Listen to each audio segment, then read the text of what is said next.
गाय भारतीय संस्कृति की आत्मा है। महाभारत के अनुसार सृष्टि की रचना के इच्छुक ब्रह्मा जी ने सबसे पहले गौ माता का निर्माण किया था ताकि उनकी सृष्टि का पोषण हो सके। पोषण के अपने इसी गुण से गाय विश्व माता कहलाई। इसे वेदों और पुराणों में अहन्य अवध्य कहा गया, पर दुर्भाग्य से इस समय विश्व में सबको पालन पोषण करने वाली को काटने और खाने का चलन हो रहा है, जो कि भारतीय कृतिक संस्कृति पर कलंक की तरह है।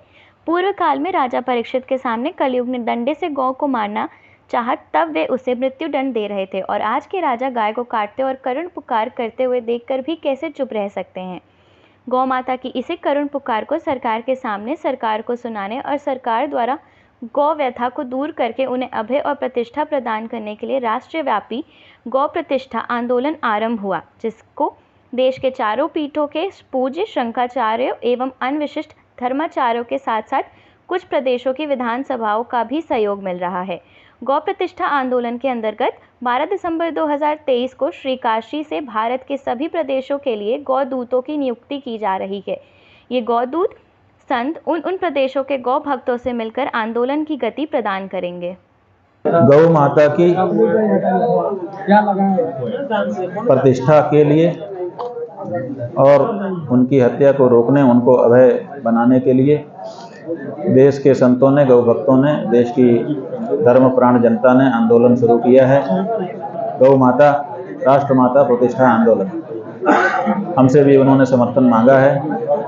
हमने और देश की जो बाकी 3 पीठ के शंकराचार्य गण हैं, उन्होंने भी उनको समर्थन और अपना आशीर्वाद प्रदान किया है।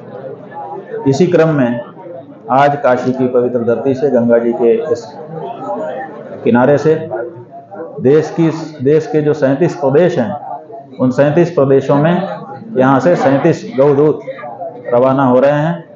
वो उन प्रदेशों में जाकर के वहाँ के गौ भक्तों को संगठित करते हुए इस राष्ट्रमाता प्रतिष्ठा आंदोलन को आगे बढ़ाएंगे।